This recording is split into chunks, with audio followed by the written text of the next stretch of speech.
So as we bring these days to a close, bring your energy now more centered into your being, into your body, and just close your eyes for a couple of moments. Take some breaths.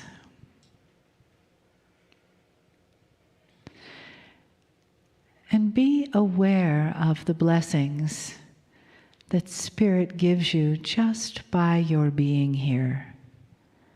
The blessings in your life that facilitate your arrival at the door. You're taking your seat in the chair.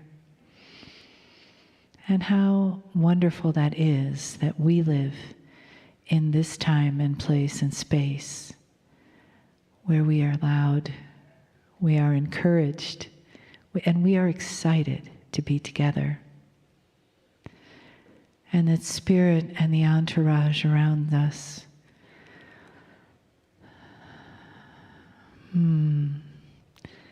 surrounds us with arms of love. And just let yourself feel that. And know that when you leave, you take that with you. Those arms of love.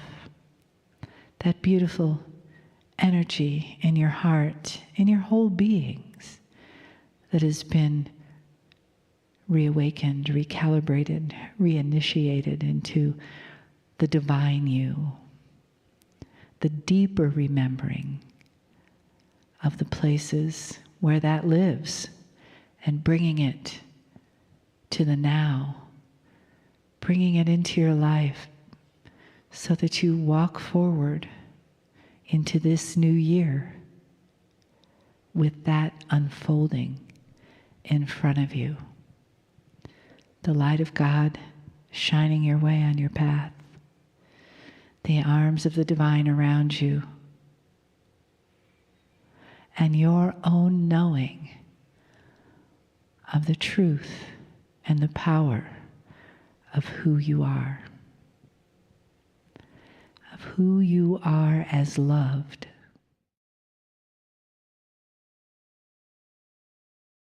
Greetings, dear ones. I am Kryon of Magnetic Service. I speak again, yet, through my partner, at the end of a day of intensive information. Gathered before me are those who have been through the processes, the learning. And in those processes and in those learning times have been ideas and concepts presented which are new. Often they're new because they fly in the face of what has been. They tend to rewrite what you learn. That in itself should tell you that we are dealing with new energy. And I say we because I am here. Again, the difference between you and I in some ways is great and some ways is not. For the seed that is in me that you would call God is in you. I have never been a human, always standing on the outside as an advisor, which is what I wish to do. There is benevolence in all things, if you look for it. But I'll say this again. You're the worker. Today's information has been about how to find that which is the bridge to the eternal soul. And in the human body, we have told you that the bridge exists in many ways, but the one that is the greatest is that elusive one called innate. And we've given you some of the ways that are just beginning to get to it. And they're the practical ones. You might even call it its spiritual survival. It's the beginning. It has to do with health, well-being, youthing. All of these things are the beginning of a human race which is going to change. Very slowly, but it will change. There is adoration, elation, celebration on my side of the veil. And it's there because of what we see, we have seen before. There is a pattern here. Not to become too strange or esoteric, but dear ones, you are eternal. And you don't even know how eternal you are. You're ageless. You existed before you existed. You're in a circle that is never broken. You were here before the universe. You were here before the first universe, before this universe. That is how old. And yet in a circle there is no linearity. That is how old. At some level, listen, at some level, what is inside you at the cellular level, which you call Akashic remembrance, goes beyond this planet. At some level. Some of you are starting to awaken to Akashic wisdom. You're not afraid of death. Some of you realize that death is an opportunity for youth, and you like it. That's wisdom. Some of you are beginning to remember what is happening on the planet. That is wisdom. You're not afraid of it. You're realizing you've experienced it before. Here we go again. Praise Spirit for this. That is the wisdom we have. There have been those who have noticed this is an 11-day. It is the 11th of the month. 1/11/2015 added together is an 11. And when you see that, you cannot help but say, look, 11/11. And that should mean something to you, a wink from Spirit that said, all is well. It really is. Better than you think, no matter what news you get. Blessed is the light worker who plows forward in a difficult time with joy, expectation, intent, and peace. You don't let the things around you, which are real, then temper the spiritual reality that is grander and greater than that which is on the news. 11 in any numerology means enlightenment. It is the light, the first master number that exists. The master numbers and their definitions, if you have not noticed, respond to the evolution of humanity. And what are you told is the first thing that happened? Let there be light, illumination. What is the second thing? The creation story, that which is duality. That's the 22. The third, 33, that of the compassion. It begins. Moving toward 44, which has not yet been defined. Illumination, dear ones. It's a day to celebrate the light. We told you yesterday something we will then now complete. We told you that Spirit does not measure time like you do. It is not calendar-based, it is not clock-based, it is energy-based. And it is often then guided by the cosmos. The energy around you, the consciousness around you, the stars, the solar system, the things that influence you, your DNA, your consciousness, all is part of our clock. Now, what is going to happen in the future based upon our clock? You may have noticed that 2013 seemed to slop into 2014 in the recalibration department. At the end of 2013, all did not then get well. It continued for some, it healed for others, and others didn't feel it at all till the middle of last year. When, time-wise, is the recalibration going to end? It's a good question, and so we're going to give you this answer. There is no end to the word recalibration, since all of you are unique. I want you to understand this. Let us say a younger soul in a few years starts to learn what you know, and the energy becomes aware to them. They're going to go through recalibration in 2018.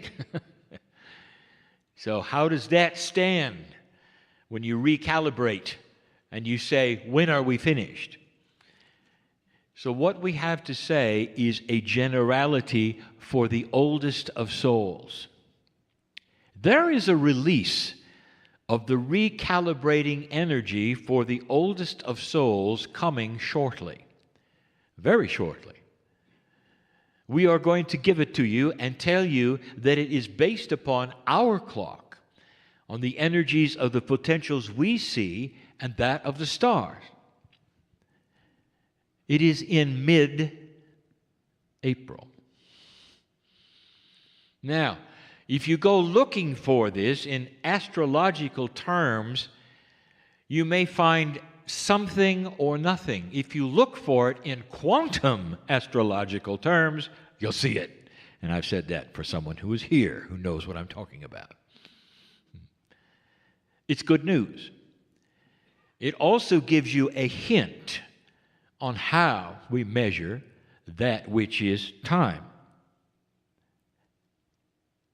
There's a number of these steps that occur.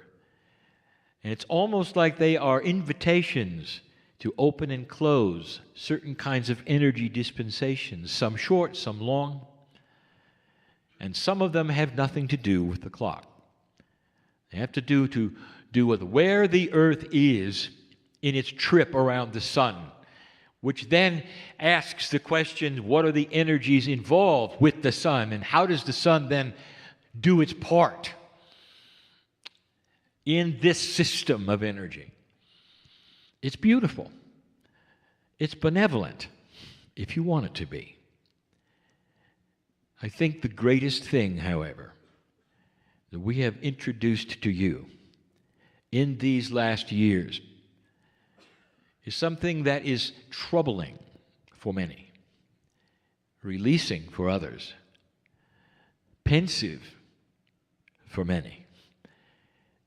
I'm going to describe it very briefly and then we close. We have said over and over that human consciousness is based upon what you understand and you realize from birth. That there is no judgment of this. In fact, it makes total and complete sense that you are a three-dimensional society. Now, if you want to look at semantics, and you want to look at the great scientists who brought you relativity, you may have 4 dimensions. So we use the word 3D as a word that means you're linear. You are. This is all you've had. And all of your lives, you put one foot in front of the other. You go to the next square on the calendar.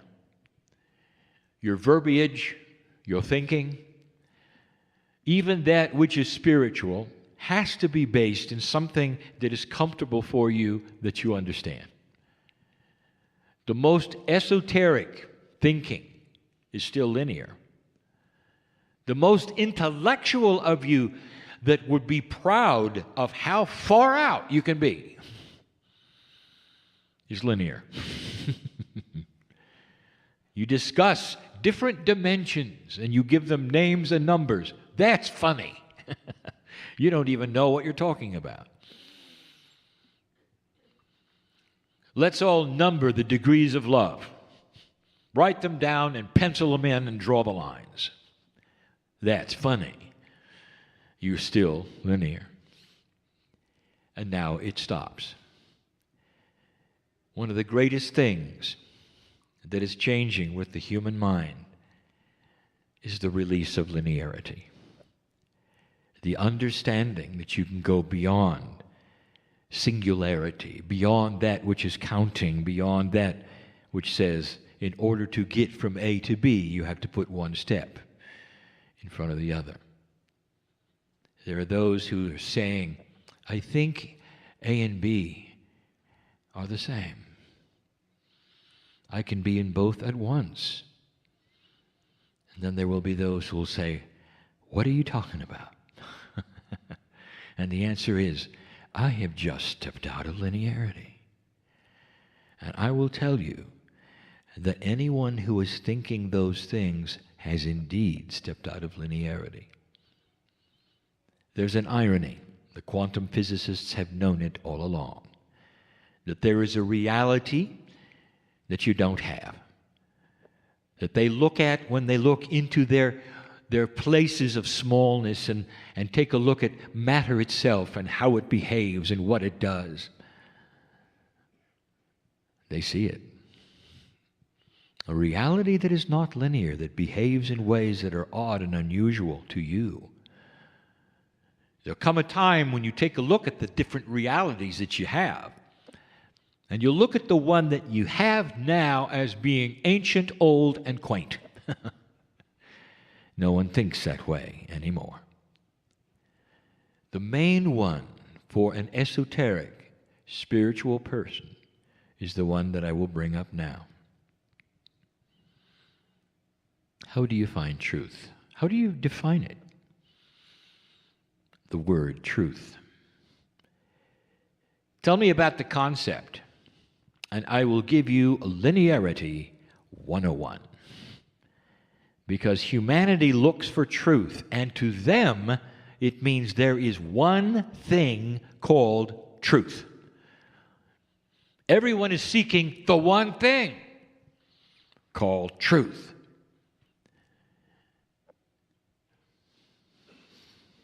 You may have noticed something. 25 years, we never gave you the rules of a doctrine, did we? Never. 25 years, we never told you, think this way, think that way. We told you that free choice was king, didn't we? Now, as we become more elegant, and the transformation into non-linearity is becoming more real, you get to know a grander truth. This will not sit well with many. There is no such thing as a singular truth. How can there be one truth for 7 billion unique souls? How is it possible? And yet you look for it. Spiritual common sense will laugh at you for doing this. You will look back and laugh at yourselves.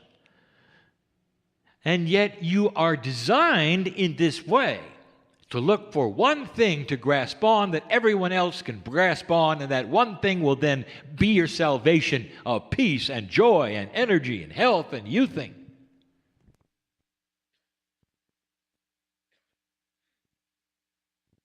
It doesn't exist. What if I told you that the truth is in 7 billion parts? That each of you have a piece of it.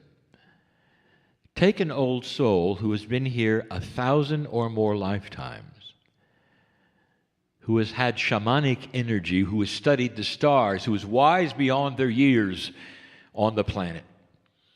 Whether you remember it or not, this is not important. I'm talking about what's in you, in your DNA. You carry around the wisdom of the ancients, of the ancient. Part of you still remembering perhaps other worlds. Now hold that thought, and that's you. Now here comes a person that has had 5 lifetimes. They carry around a fraction of what you do of their life on earth. Now, how does it posture their personality? They are less apt to have the wisdom you do, less apt to believe the things you do. Could I say something? Is it possible that your grand, elegant, multidimensional truth would be wasted on them? They're not ready for it. So they would have a smaller truth that works for them. But their truth will still allow them to connect to God in an elementary way. Beautiful it is. And God loves them the same. Yours, way beyond that. Been there, done that. You are on to things that are so much more advanced.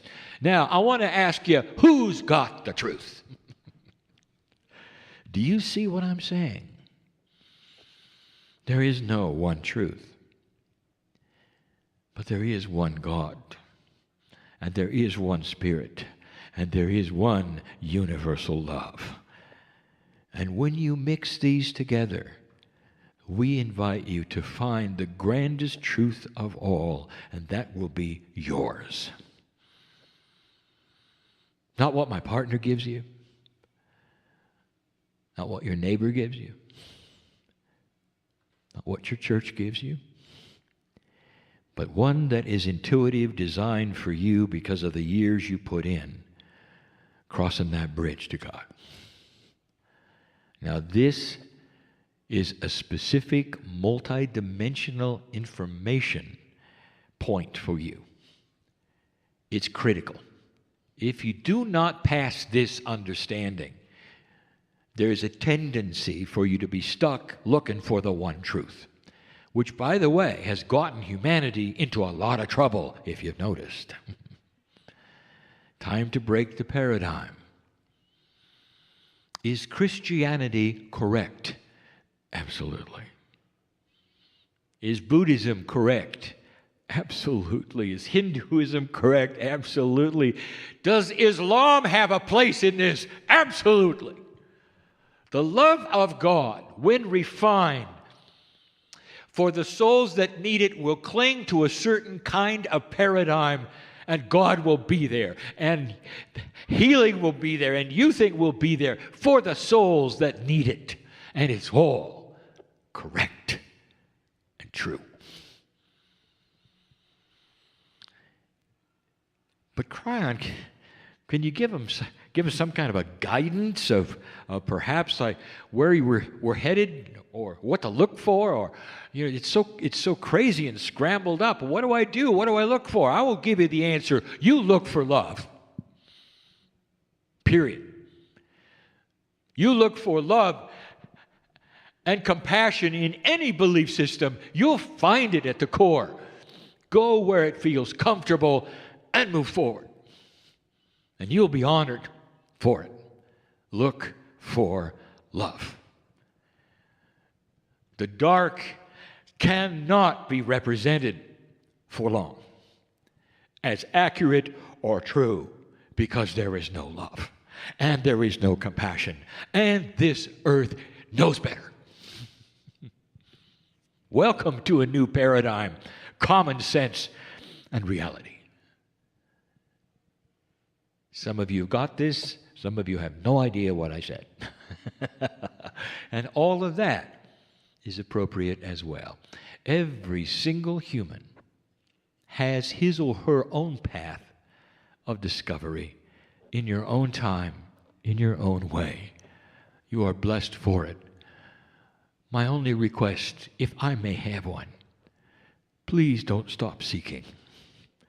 Please don't despair. Please do not think that it's over simply because of somebody who says something. A request. Because I've been here before, and so have you. And so it is.